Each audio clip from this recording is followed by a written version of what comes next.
Hello everybody, welcome today's evening. We are back with the Elite Series League of Legends Division 2, and today again I am not alone. With me is Quincy. Good evening, my sir, and welcome also from my side. It's my first time in this podcast, and I feel very welcome to be here. And of course, I want to do the series justice that we will be casting today, of course. It will be, I think we will experience huge games today due to the fact that we are casting PERTINAX Esports versus the SLOTHS. So that will be definitely a blast, because as we all know, the SLOTHS are currently the best team in this tournament, and we have them with 22 games. They've won 20. Yeah, it's an insane stat, right? I mean, I gotta say, a little bit of a worrying trend, right? Because out of those two games that they lost, those two games were in the last series. I mean, we won 3-2 in the last series in the finals of the playoffs, actually, against Dynasty. And Dynasty is one team that our today's opponent, of course, PERTINAX Esports, didn't really struggle that much against. But PERTINAX Esports themselves were one team that with SLOTHS very much struggled against, right? At the first game day overall, they were about to defeat us. They had the Ocean Soul already. One bad team fight, Elder Drake for the side of SLOTHS, and then it was our win anyway. So, of course, given those circumstances, we definitely need to try hard today. Yes, and speaking of Dynasty, today they are also playing against Full Clear Esports, but this will be casted on their channel, on Dynasty NL. So if you would like to take a look at that, take a look, just go to Twitch and spectate this game as well. I think this will be as exciting as this one that we are going to experience now.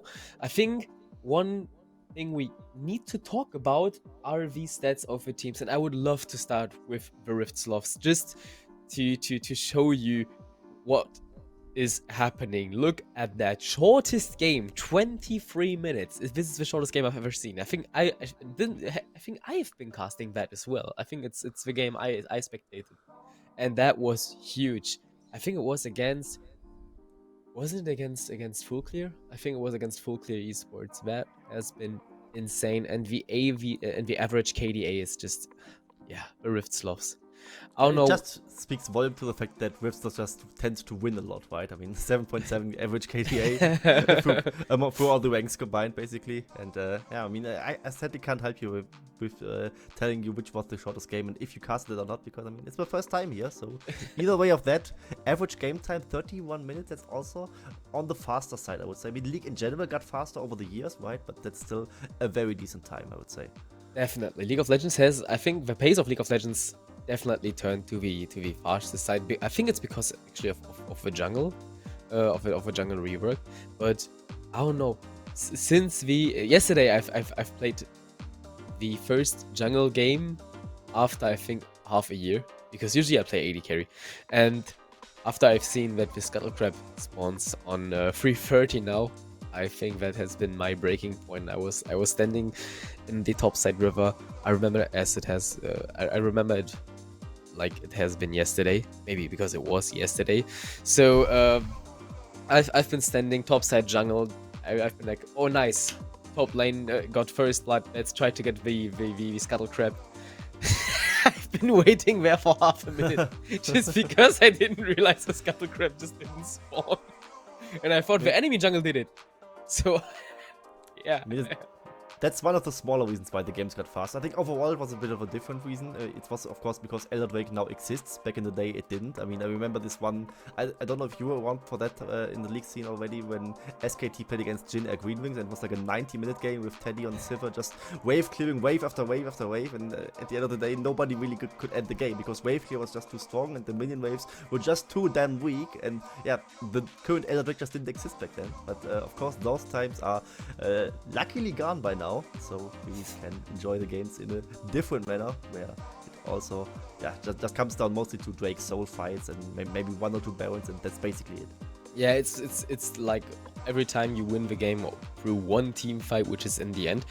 Look at that, the PERTINAX stats, and this is something where I kind of laughed a bit, just because you've seen the SLOTHS stats, and they are just over the top. So this is, I think, the average stats we will see throughout the next games. Yeah, it might just be, and they are just taking the damn time a little bit, right? I mean, just the shortest game was longer, the average game time is longer. KDA less than half what Riftslov have, which just also gets to show that they tend to lose a lot more games, right? I mean Riftslov won literally every game in the regular split, and not so much for PERTINAX. I mean, they went 6-8 actually, so technically a losing record if we put it down like this, and actually just managed to make this promotion series because of the circuit point system, and another team kind of choking out, which made them advance to this series that we are witnessing today. Definitely. Speaking of picks, I think PERTINAX Esports, they may actually try to get longer games because of the way they pick.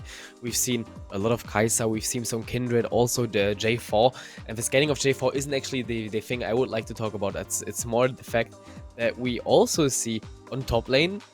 I'm not sure what we are going to see. Maybe it might be Irelia, maybe it might be Gwen, but both two champions I think that are actually able to carry the late game. What is your opinion on that? That's a bit of a tricky question, because I mean you first of all dressed Jarvan, right, which usually I would say falls off hard late game, but currently like this God Drinker Spear of Shoji build is absolutely nuts, and he's just basically playing Earth when the other champions are not playing Earth, which is kind of unfair, I would say, but apparently that's how Jarvan is supposed to be played on this patch, and that is something that mostly the enemy AD carry kind of has to deal with. Either way of that, I mean both top laners definitely like to play their carry picks, with Jax on our side, with the Atox maybe on the side of Handiger Hans, and let's wait and see if maybe Makila can get his hands on the Kha'Zix pickup. Also, one thing important to note is that we are playing with a handicap on the side of Riftslov, right? The assistant coach is playing in the AD carry position, and of course, as the underdog coming in, I would say, for the side of PERTINAX, you of course want to abuse that fact and don't give any chances to the bot lane of Riftslov. We might experience actually a weak side on the Riftslov side today. Weak side bot side, because we've seen Ardefla, who is like one really strong AD carry, and now he is not there, and I think Ardefla has been like kind of a winning condition for the Riftslovs.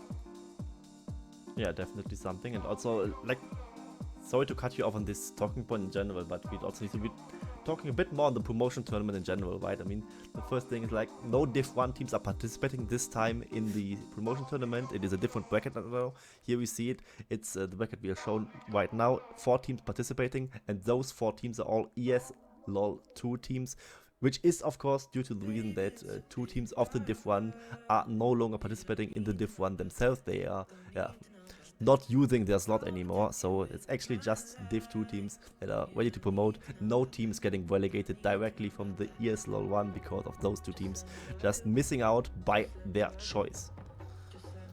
Yeah, but we've also seen the schedule for this split. We've seen today we are going to see the Riftslovs against PERTINAX Esports, also Dynasty versus Full Clear, and the winner of this will be playing the semi-final on Tuesday, which will be tomorrow. Oh, it's tomorrow already! Oh my lord, I've lost all my sense for time actually.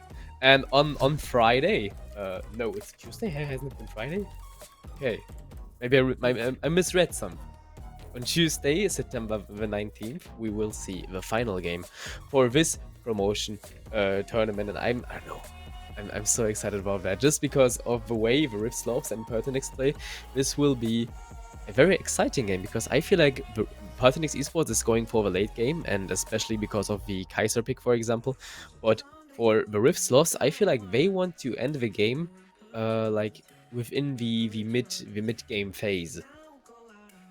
I could definitely see that. I mean, assuming that every player plays like on their A game, I would assume, like, of course, nothing personal to the assistant coach, but I would assume the enemy AD carry actually to be like more on the stronger side in this regard. And of course, in the late game, the AD carries get more and more important, so that should actually be one of the conditions that PERTINAX definitely can play around as we head into the draft of the first game. And I'm a little bit worried about that, and also about Makila in general. He's a long-standing player in the league, of course, and very experienced. I mean, despite the team overall not really finding success this split, they were definitely one of those teams that gave a lot of trouble to Riftslovs. Yes, definitely. We'll see the first spin of today, which will be Rel. And I think Rel actually, I'm glad that she found her way to the Rift, because when she got released, I didn't feel like she is as strong as she could have been because of her kit, which got highly improved now. We have a lot of more. We have a lot more possibility to stun the enemy, to get BCC to the enemy, for example, through the Q ability, which previously only did Ammo Pen, right? Which ability you mean? The Q. Sorry. The Q, the Shadowing Strike. It did like 5 different things, but just a little bit. It's kind of why the spell was kind of bad, because it would have been broken if it just gave a lot of armor penetration, but it shreds your resistance a little bit. It heals her.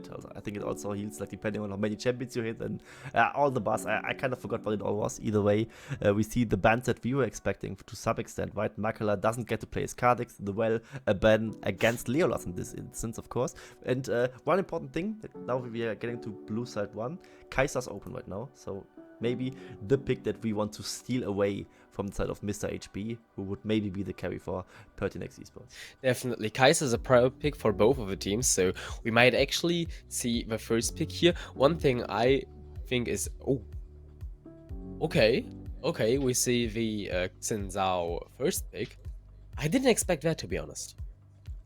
Me neither. I mean, not at all. I mean, why would you pick Xin Zhao right now? I mean, they definitely have a plan about it. I mean, Shredded is definitely a seasoned jungler, so to say. And usually I would expect Xin Zhao like as an answer to a Kindred. And he himself is the Kindred player. Kindred is, of course, banned right now. I'm not sure why you would really first pick it, because I'm not sure if they would pick it away from you.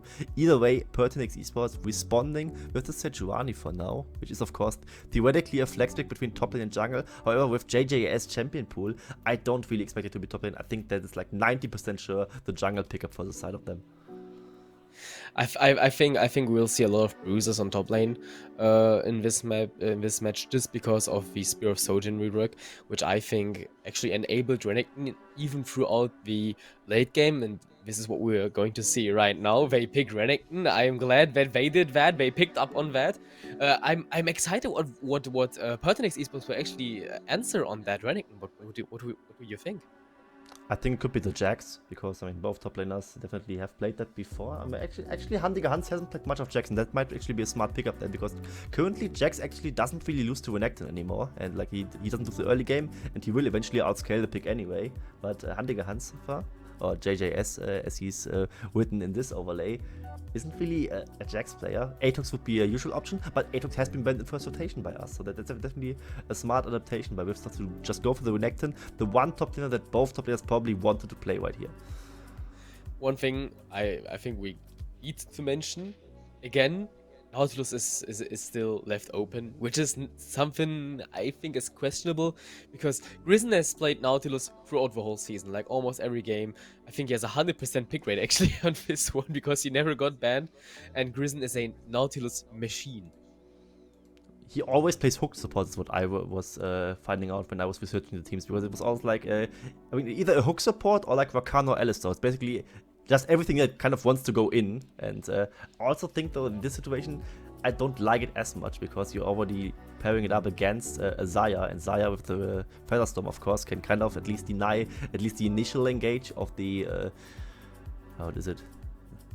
The death charge, yeah. And also Braum is a good pick up into the Nautilus, and it is kind of like the anti-engage, right? You kind of get engaged on at the Braum, and then you basically don't care, because you are very, very tanky yourself, and you can just stun him up and then kill the Nautilus, because he can only go in but cannot go out.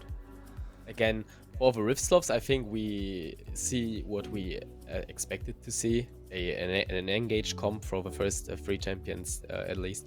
We have Xin Zhao, we have Renekton, both of champions just want to engage their enemy, to especially Renekton. He wants to bully the lane and wants to get strong in the early game, and I think this is where we might experience a strong side top side, maybe. I don't know. It depends on what the bot lane will pick, of course, of Rift Sloths. Yeah, maybe we'll see like Seraphine bot lane. That's something that I would like to see here. Seraphine bot lane. Yeah.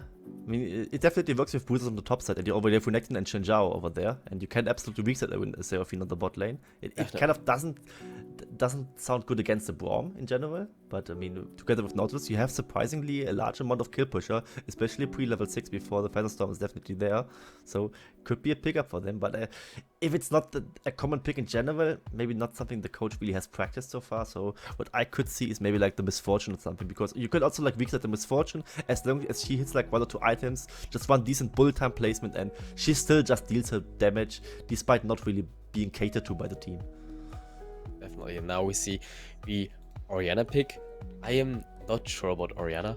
I currently think there are better picks.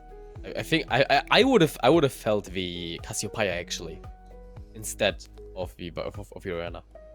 I mean, you play against a lot of dashy dash champions, so it definitely would have been a decent pick. However, if you go Cassiopeia, they could have picked Orianna, then you just outrange her, and then she has a horrible time in the lane. And yeah, what Whipster was picking is the Varus for now, so definitely a huge range AD carry. In general, like there's no ideal pickup against the Braum, I would say, but at least with Varus you can somewhat just poke him down before he's really up there with his own shield to really counter anything. And the Silence as a last pick. I mean, he definitely has a decent amount of ultimates to really hijack from the enemy team. I mean, Sejuani's Glacial Prism is decent. The Glacial Fissure from the Braum itself, as well as the Shockwave from Orianna, of course. I mean, that's 3 out of 4 that are very, very decent for sure.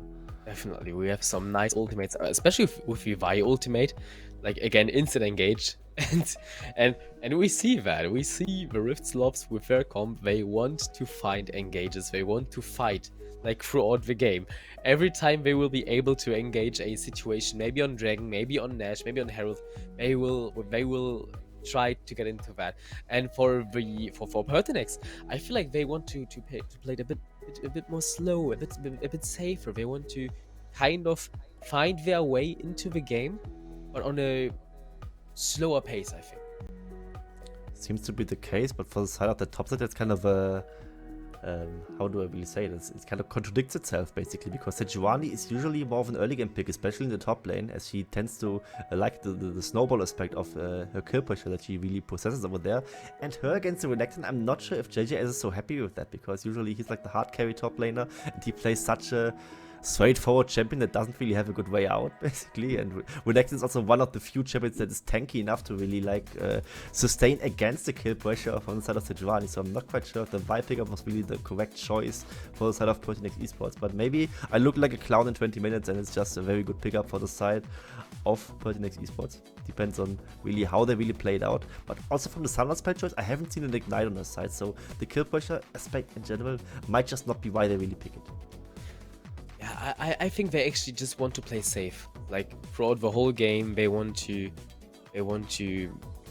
maybe not engage as much, but to find their way to counter the engages of the Rift Sloths, which I think is actually a good idea, considering that the Rift Sloths do use the Renekton, who is a strong pick against everything. I feel like Renekton is currently an answer on top lane for everything because of Sojin, and because of the way he works, he's like almost the hardest lane bully on top lane, as at least I think like that.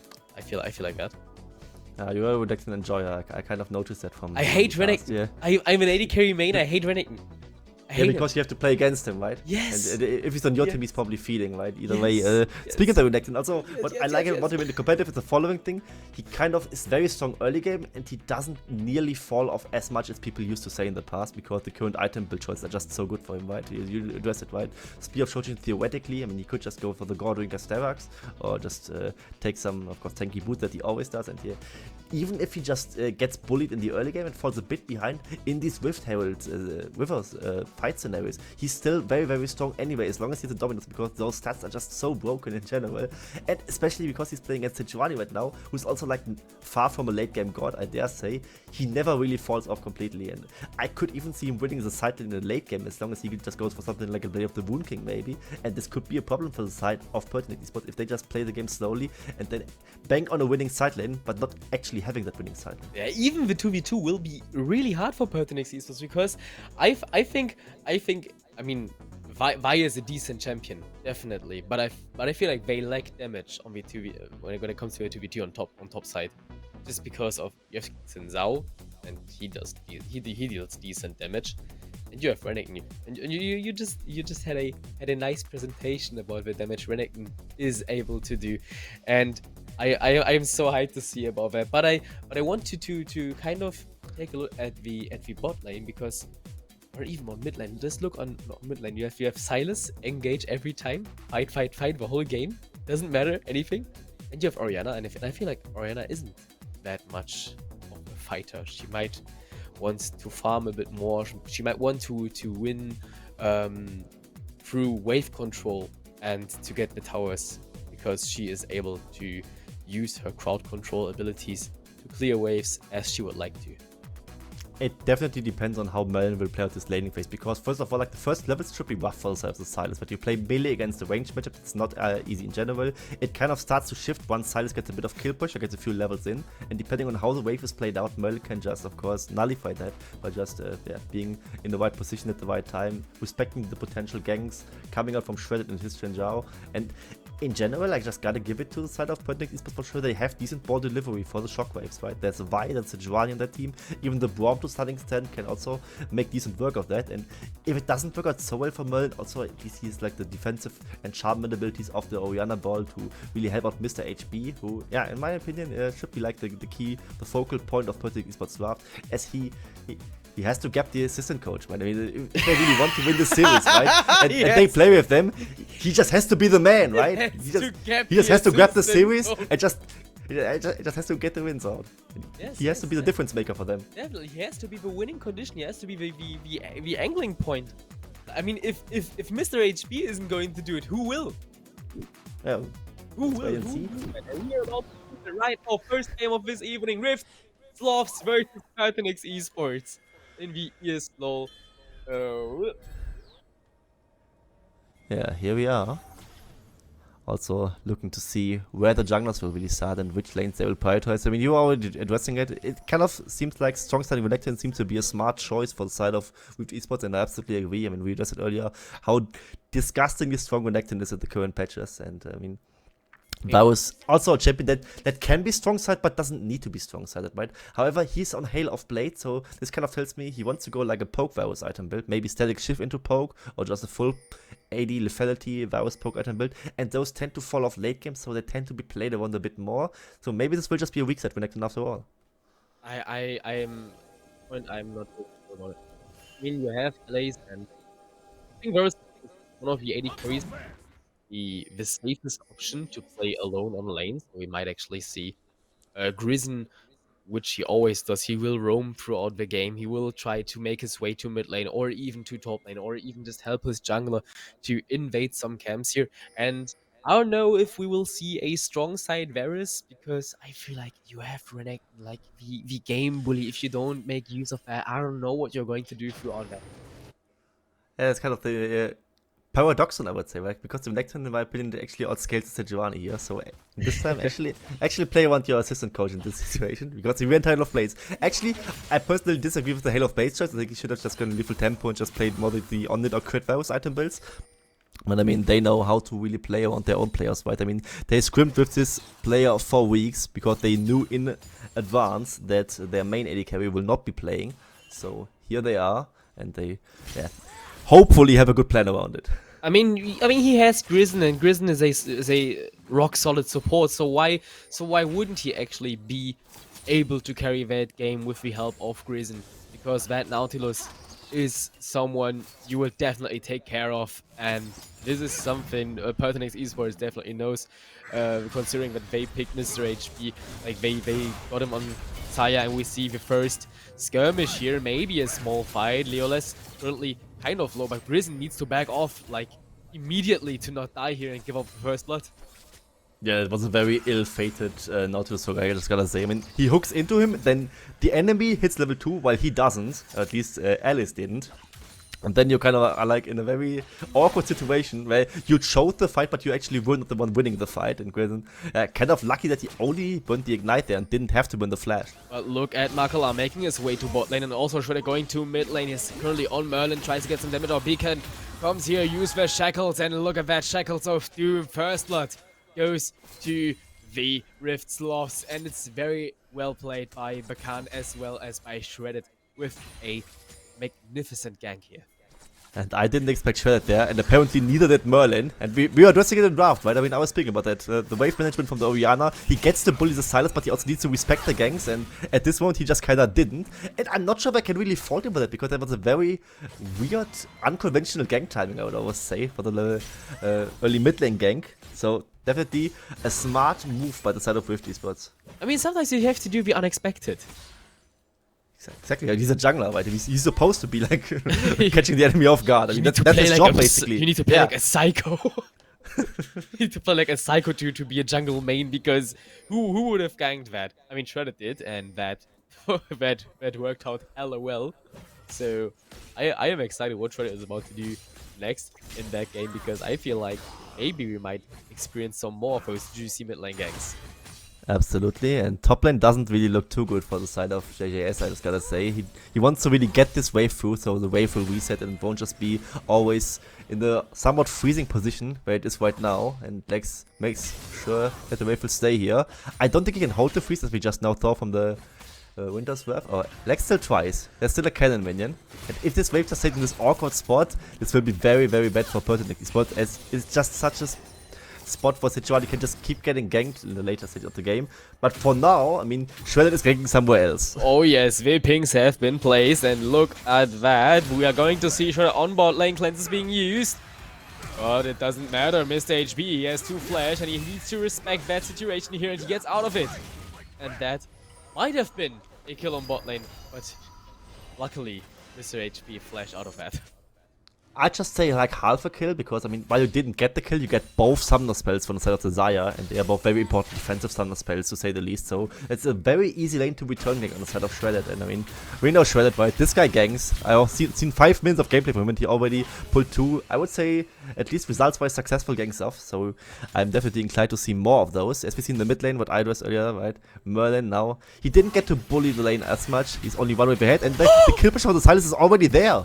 Oh, look at that. If he would have just hit his Q, he would have gotten the kill here on Merlin. Merlin again. Well, he flashed it. He flashed it. It was about to hit. He needs to use teleport to get back to the lane in time. Just look at that. Yeah, very awkward. To just use both summoner spells without jungle intervention this time. I mean, there was jungle intervention at the 3rd minute. We all saw that. But that was like the only thing. The rest was really Beacon just doing it on his own. And definitely respectable by his side to just get 1 early kill, 1 first blood. And he takes over the mid lane already. Wasn't even level 6 for that one.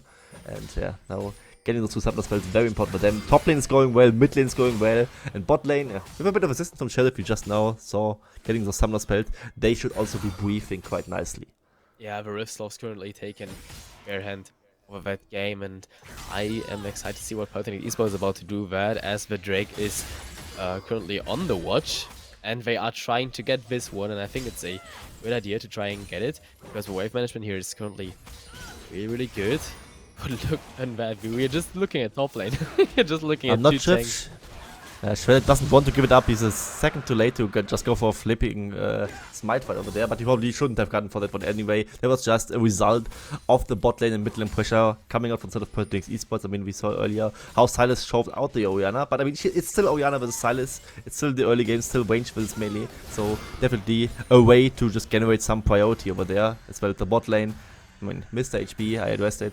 He can do something against Alice here, and there was just a small window where Rift Esports just didn't want to go for a flip. I mean, they don't need to. Definitely not. They don't need to go for that flip, as it has been an Ocean Drake. It's not the worst Drake. It's still okay, but I think if you get a Herald in exchange, that might be the call you want to do here. Yeah, could be. I mean, we already see Shredded in the enemy jungle, right? I mean, it's already kind of his jungle by now, as we see. It's our jungle. It's a bit like vertical jungling, right? I mean, to be fair, Makela also was having a little trip to the side of Rift ESLOL's blue side jungle, so definitely just taking the enemy red buff over there. And now, Merlin still needs to be careful, right? He has no flash, and there's Shinjaro still in his lane. And there is Merlin. He's being pressured. Trent is there. Look at that. The shockwave is insane. So that he gets out of the situation. Just gotta give credit to Merlin, right? I mean, that was, in a bad situation, the best play you could have gone for, right? Just shockwave on yourself, so the enemy melee champions cannot really collapse onto you. And this is why he was able to survive this gank. So definitely well played by his side. And a little bit of time, I don't want to say wasted by Shredded, but definitely expanded there. And Beacon actually used his flash for this play, so gotta say a small L on the side of Swiftcloths. Maybe a decent L actually, not only a small one, considering that Vikan now has no flash ready, and if Makala makes his way to the mid lane, they might actually be able to force a kill here. I'm not quite sure. I mean, Makala's still level 5, so definitely some time to be used where He's level 6. gets... Hey, just now did. Just did it. To be fair, just now. Maybe able to go in with the CC and assist. But I mean, Silas is also not really easy to dive, right? I mean, this is also one way that Vi presses the ultimate button onto Silas, and Silas just dashes into his own turret and drags the Vi towards our turret, and then Vi just dies. Something that could happen there. Either way, we see the top lane a little bit more, and decent CS lead for Lex, right? There was no jungle intervention in the top lane, right? So Lex is just better. Well, look at PERTINAX Esports trying to get the Herald here. But there is Shredded. The call is really cocky to go for a Herald here. Look on mid lane, Bakan now getting into the 1v2. Oh no, Lex stole it! Grizzin doesn't hit his anchor of justice, and he got just delivered into the great screen here. Grizz in the middle of returning the favor there, but what did Lex just do right there?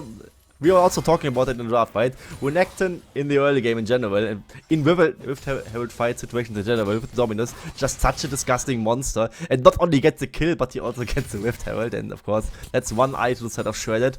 Absolute disaster for the side of PERTINAX Esports.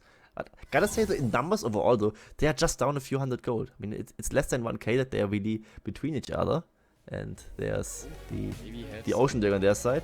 Gotta say though, we still have a Rift Herald that can of course be charged, and that's guaranteed one plate, maybe even two, to the side of Rift Sloths.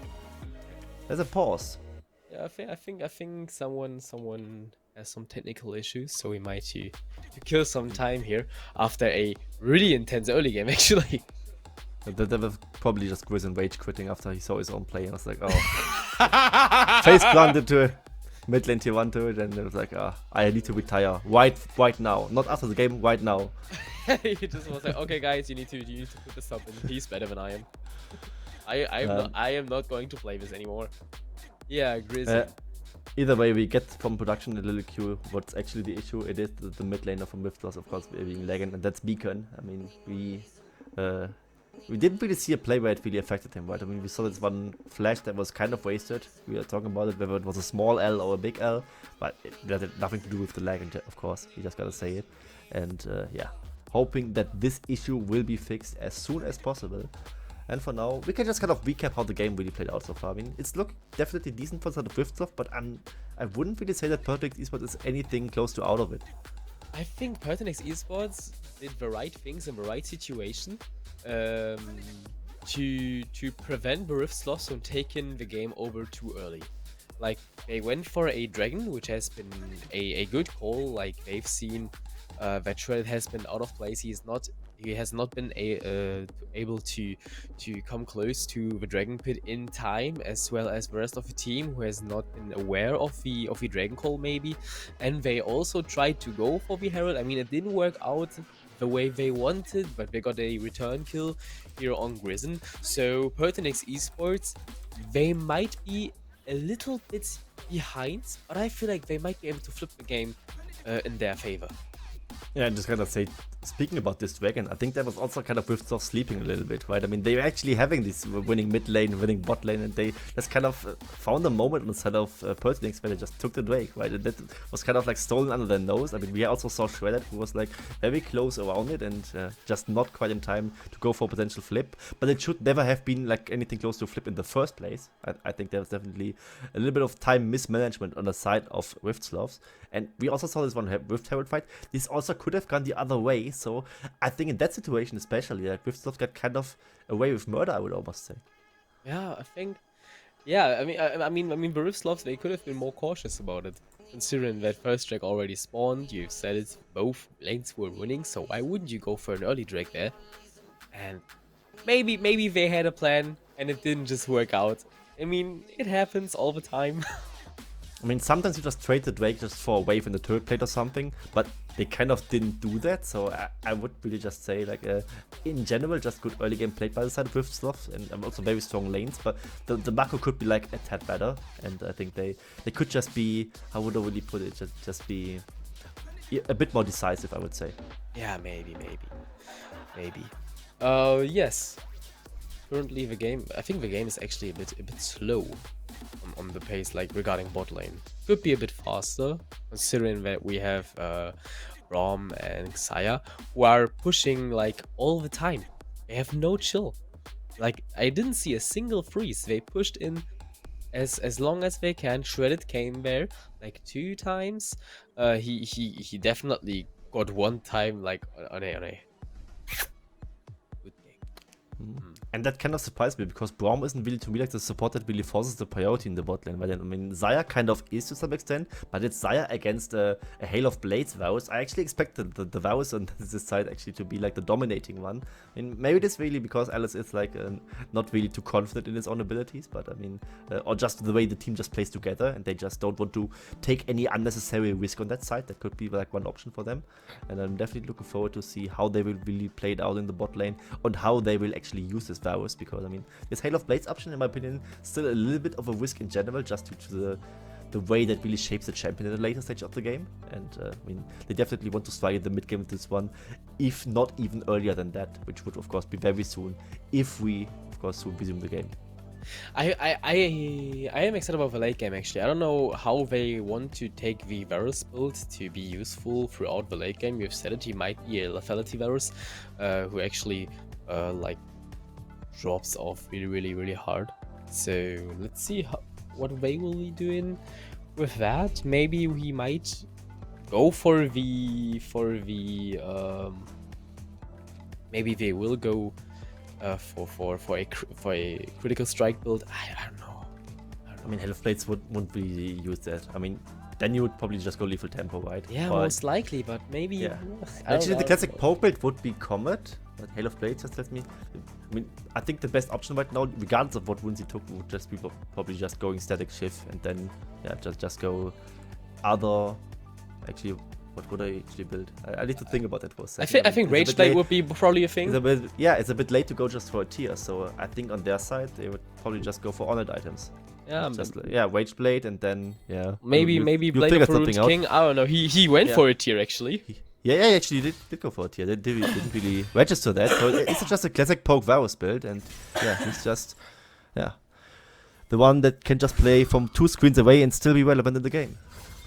Yeah, I mean, he went for the tier. Maybe we will see like a Muramana Varus paired with maybe Rage Blade, but I think he will using the Kraken Slayer, since that is not a legendary item anymore, and with Hail of Blades might be okay-ish in mid game. Nah, you don't do that. I mean, going even down, everything just screams poke Varus to me, so will just be one lethality item after another. Of course, the Muramana will be within this one. And then, of course, maybe it's a Wilder's Grudge, of course. It's not really a lethality item, but also something that gives decent utility and decent combat set, as well as here we see a mid lane ball. Yeah, of course, Beacon is,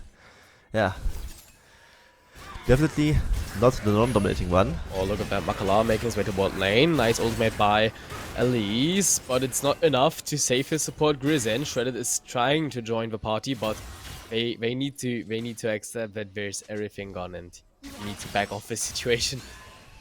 Yeah, just one good catch by the side of PERTINAX Esports for sure. Just getting right in there. His flash still being down. Nautilus, of course. He looks very tanky, but as a support he actually isn't that tanky. Especially when he can't poke Aftershock. And oh no, Beacon. But that was a bit too hasty, I just gotta say. I mean, of course, the lags didn't really play a part in this one as well. And yeah, he just got owned by the Orianna. I think he overestimated himself a bit. Yeah, I mean, you of course heal a lot back on missing HP with the Kingslayer, but you first of all need to be alive in the first place, and he was basically dying mid-air while he was pulling himself towards the Orianna, and that's just a small disaster on his own side. And PERTINAX Esports, now in a position to punish Riftslot for sure. They are even in gold, they got the first wake, and they will also get the second one. Yeah, I don't think that Riftslot will be able to contest that one. And as we've said, they aren't, so the next Drake also goes to PERTINAX Esports. This is not the best situation for all the Rift Sloths here. Oh, Merlin is very He really hates his flash button, I say. He just always punches into it. he doesn't want his flash. Speaking of which, so we just get the Herald charge on the top side, and this is not defended by the side of PERTINAX Esports, so this will be the first turret, the first brick, as we said in earlier seasons, and this is a huge swing considering the overall gold numbers, so all of a sudden, more than 1000 gold up in the lead, and Alice in the bot lane. Can he defend 1v2 is the question. They could potentially go for a dive with the wave being there, I mean, Grizzon's also right there as well, so no dive happening here. Oh, look at that. Now we have the 3-man jungle invade. You probably wanted to take care of it in the Geneva Convention, yet still it is possible these days. Yeah, seems to be the case. With, of course, top lane turret falling. There's just a way bigger entrance for Sloth to just go into the enemy sides. And yeah, Makela probably doesn't like that very much, but that's just the reality of his life right now. and as long with the bot lane stabilizing again. Despite this small sequence of errors that Sloth suffered through, they still look in a decent position right now. Yeah, they got use of that. I mean, they got the Herald, they used that one for the top side, and now Lex will be able to punish JJS a little bit more as he steps forward. So let's see how that revolves. Also, Lex could rotate to mid lane if he feels like. Yeah, and thanks production to just show the individual gold over there. Just look at the top lane difference, right? I mean, it's just 2000 gold. The Renekton has 1.5 times the amount of gold that the Sejuani has, and it is a longer lane due to the turret falling, so Sejuani can't really walk up too far in the lane. Otherwise, the Renekton would just run her down very easily, and I'm not quite sure if the Sejuani pick in general can just come back into this game at all. Gotta say, like, a little bit of a worrying side is, of course, of the Varus. It was like around 3 waves behind the Xayah, but it's still a poke Varus, and that will be strong in the mid game regardless, right? He just needs to really get his 1-2 items power spikes, and this is basically all the champion really is, but it's definitely decent in the mid game. Yes, definitely. Maybe they will use Sejuani with her Glacial Prison to take care of Alice. Yet still, I don't know how that will reach him, considering that he has a very strong front line in front of him. That, and also Alice won't be the main threat to the competition. There's still like this huge Renekton, there's a Silas really diving into you, and you need an answer to that one. That's also maybe like one of the weaknesses of the Sloth draft, that they kind of all are like diving in. They play into a Xayah, who definitely can kite for herself a decent bit, and also is protected by a Worm, so it's definitely not just easy to go on top of the Xayah. So Alice definitely still needs to play his part somehow. And I think Alice at the current situation could still be more useful than Sejuani really is. Sejuani, yeah, it's just a little bit of a beef tank by now, and could just end up being a meatball the later the game goes. Maybe Sejuani isn't really the pick they should have gone for. The question is, what would we want to see instead of Sejuani here? I mean, they could have picked the Jax, as I said before. That Sejuani could have been the jungle pick. They picked the Vi last, right? So yes. The Sejuani top lane was a very deliberate choice, and I wasn't too happy with that one. And yeah, I'm a little bit of a hater. I just gotta admit it. Sejuani top lane has to be played with Ignite. I'm just sticking to this one, and it's also not that good on the patch anymore. Oh, just look at that. Sejuani went to a bot lane with the Khan. Oh, look at that. Oh, top lane. Oh, top lane.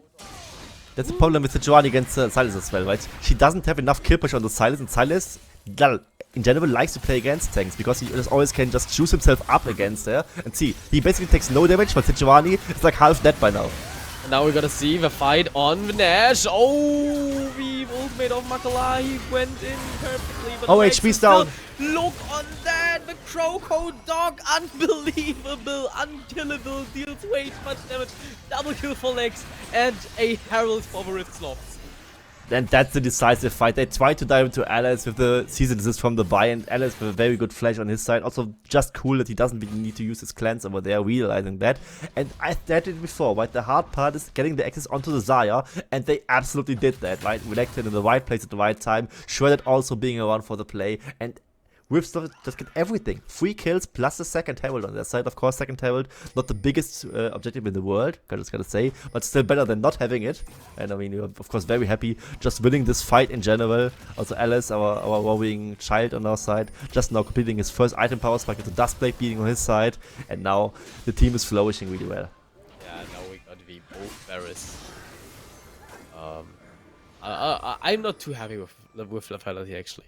I wished him to go for lethal tempo and then critical strike. Yeah, or lethal tempo on it. Would have also worked. Also just static and then poke. Or static and then on it.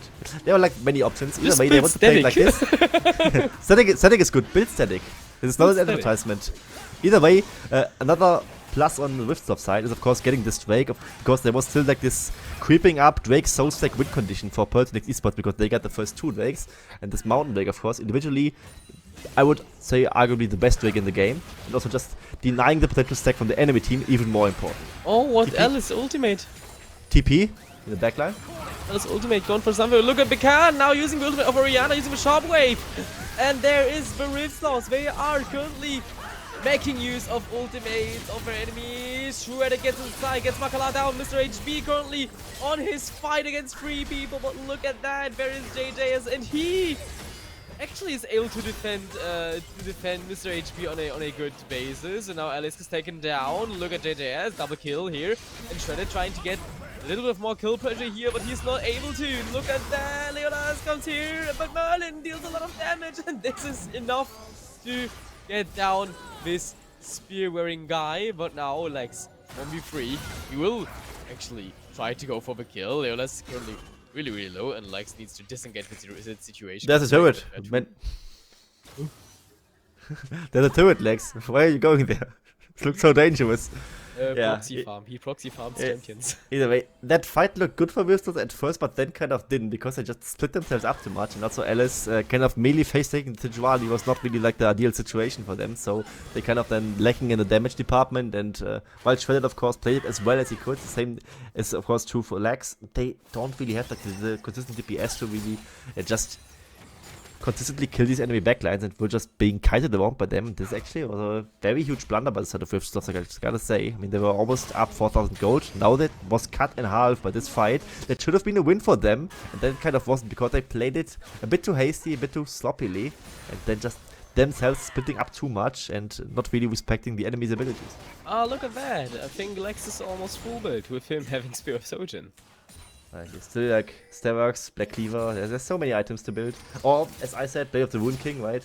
We just demolished Sejuani in the side lane potentially, and nobody really stopping it there ever. He could actually go Hullbreaker as well. There's so many stuffs that he can really cook with. Either way, Merlin defending this bot lane tier 1 turret, I mean, of course, as a ranged champion against the Renekton, he still has a pretty easy time. Yeah, definitely. Orianna is in a way. She has more than enough wave clear here to disengage the situation, to cool it a bit down. And now the Herald being placed on mid lane.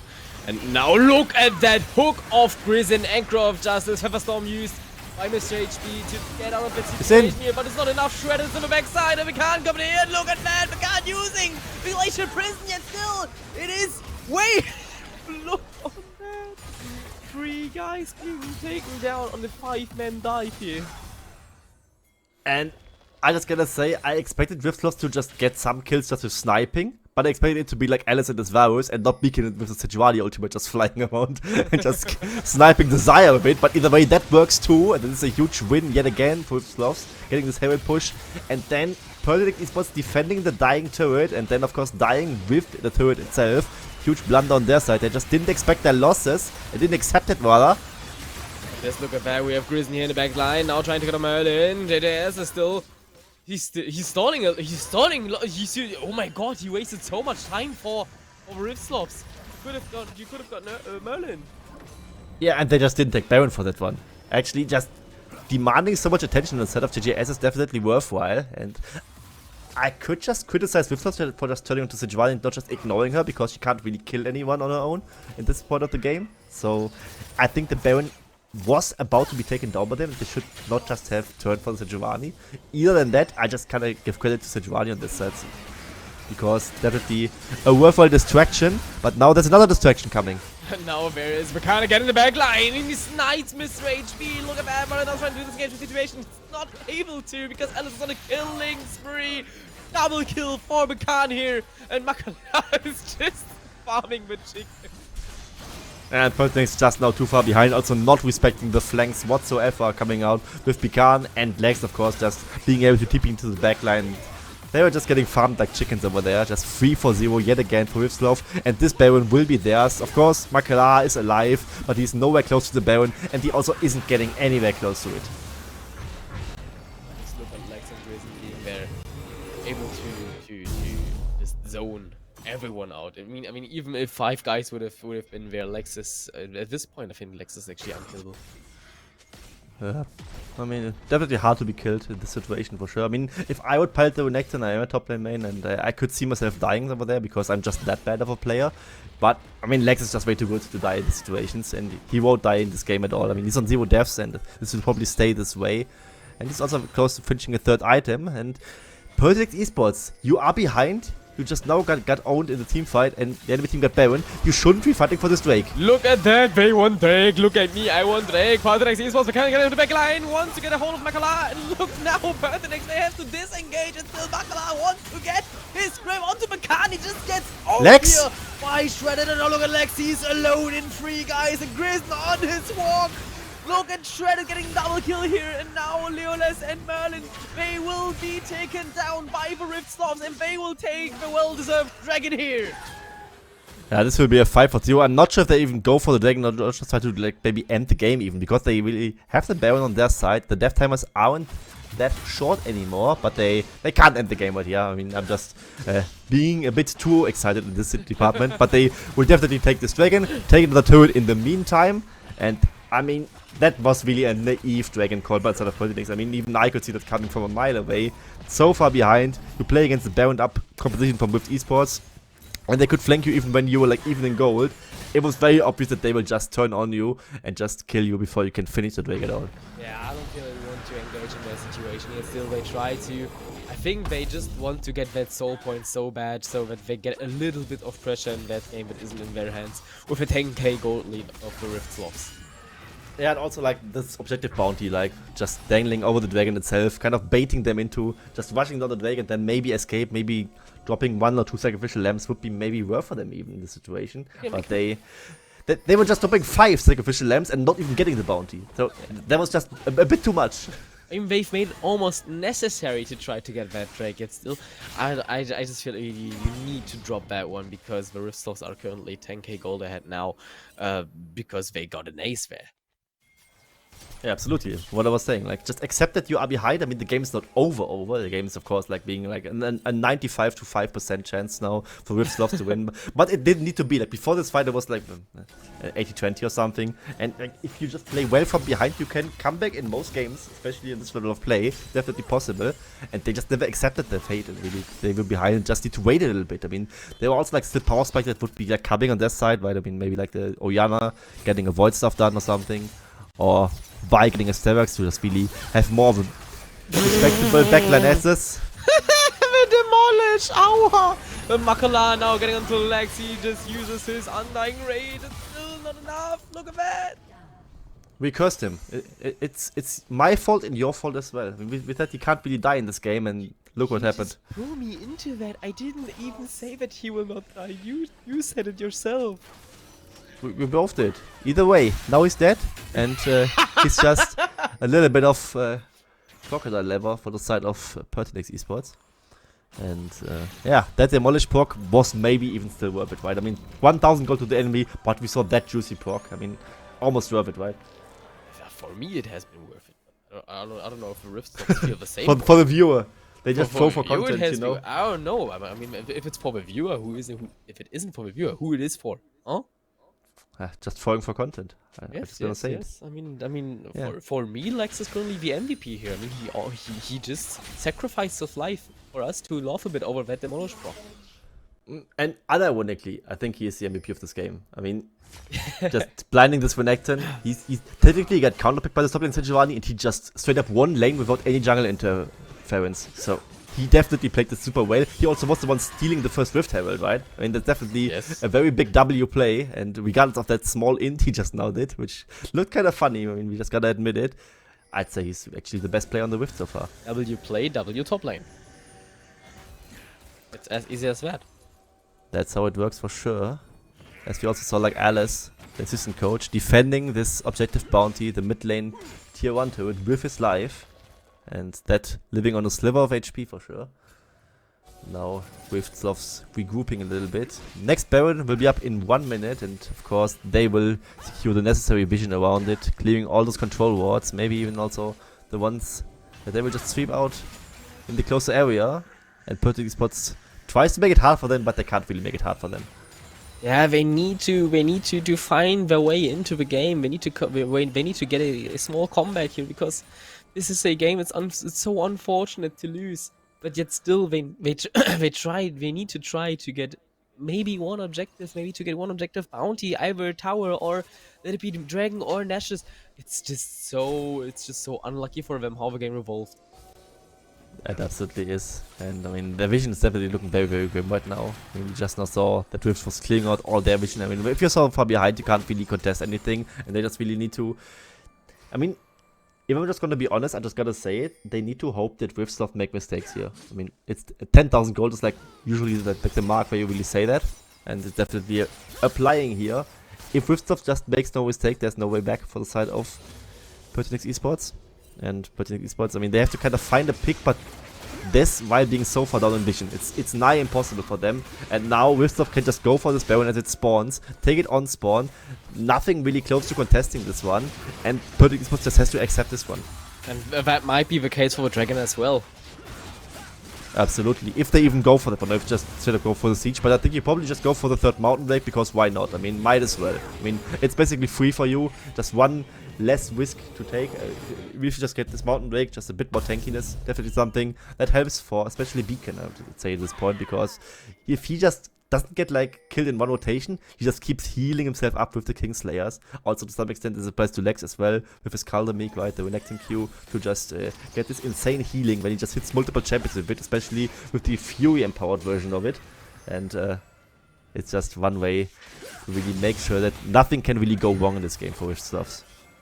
Yeah, they are currently on their way to the enemy nexus, and look at that gold difference. Look at Lex, 13k gold, almost 14k, and 250 CS. I don't know, Lex is probably unstoppable now. Going to top lane, getting Merlin. There is ATP proc. We see JJS trying to come to the help of Merlin, yet still it's not enough. And Lex just... Yeah, he can just keep fighting. I mean, why not? He's 2 levels up. He has a Baron buff on his side as well. The wave coming in. And it's just basically him outplaying the 2v1. And meanwhile, with Sloths, they didn't go for the Drake as I was suggesting to them. They just go for the base already. I think it's actually game. It's game because Merlin died. Ah, that's the wave clear of the Zaya. I think it's not game right now. Oh, it's game if they lose this fight. Oh, look at man! Modernist HP had to cleanse. He just used the Feather Storm. Makala trying to defend his AD carry. But will it be enough? Will it be enough? It does not. Might seem like it. Just look at Bakan and Elise, who is on a rampage, who has shredded. And this is a nice word to say, because the Nexus of PERTINAX ESPORTS will be shredded down. Yeah, this deck is definitely being shredded down, and Riftsoft go in with a, I would say, decisive first victory for sure. I gotta say, PERTINAX ESPORTS in the first 10 minutes or so, definitely looking to be in close contention, but after that they pretty much won. I mean, we saw the small pause we had with the lags coming out to the side of Beacon. After that, like 1-2 small missteps, but other than that, yeah, there was this one split fight that we didn't like. But aside from those 3 small errors, basically a clean game from the Riftsofts. Yes, definitely. I think actually with the perfect length, like 30 minutes are I think this is actually the best game length. They didn't go deep into late game. They used all their timing for the objectives in the early to mid game, and like just on the edge of the start of a late game, they just finished it.